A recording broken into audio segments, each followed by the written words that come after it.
걱정을 해서 걱정이 사라지면 걱정이 없겠네. 우리는 살아가면서 많은 걱정을 합니다. 그러나 그러한 걱정의 대부분은 지금 내가 당장 해결할 수 없는 것이거나 아니면 나와 상관없는 일인 경우가 많습니다. 여러분은 지금 어떤 걱정을 하고 계신지요? 전 세계 사람들의 걱정을 조사하는 기관이 있습니다. 국제 여론조사 업체 입소스는 매달 28개 국가를 대상으로 세계의 걱정거리란 조사를 실시합니다. 그런데 지난달인 10월 결과에서 18개월 만에 코로나19가 아닌 이것이 1위를 차지했습니다. 기후위기, 물가, 세금, 범죄, 그리고 일자리 등 다양한 걱정거리가 있지만 지난달 전 세계 걱정 1위는 바로 빈곤과 사회불평등이었습니다.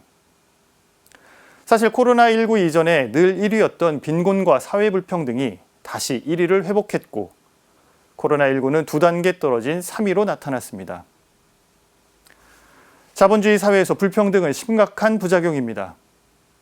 2019년 기준 미국 상위 1% 소득 점유율은 34.9%인데 반해 하위 50%는 불과 1.5%로 나타났습니다. 100명의 사회에 100개의 빵이 있다면 50명이 빵 1개 반을 나누어 가질 때 최고 부자 1명은 무려 빵 35개를 가지고 있는 모습입니다. 그래서 많은 나라들은 적극적인 조세 정책을 통해 양극화 문제를 해결하려고 노력하고 있습니다. 많이 가진 사람이 더 많은 세금을 내는 것을 통해 사회 인프라를 구축하고 또 약자의 삶을 보존하는 복지 정책을 추진하는 것입니다. 최근 국내에서도 대선을 앞두고 세금을 둘러싼 논쟁이 이루어지고 있습니다.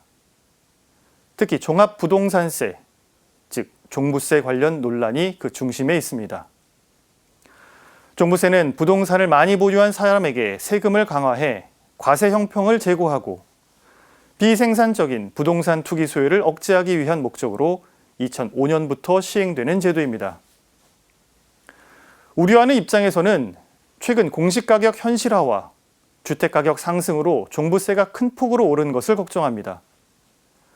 반면 찬성하는 입장에서는 수십억 주택을 여러 채 가지고 있는 사람이 더 많은 세금을 내는 것이 공정한 방식이라며 맞서고 있습니다. 그런데 종부세 찬성과 반대를 떠나 그렇다면 지금 우리는 누구를 걱정해야 할지 묻고 싶습니다. 수도권에 수십억짜리 아파트를 여러 채 가진 사람의 세금이 오른 것을 걱정해야 할까요?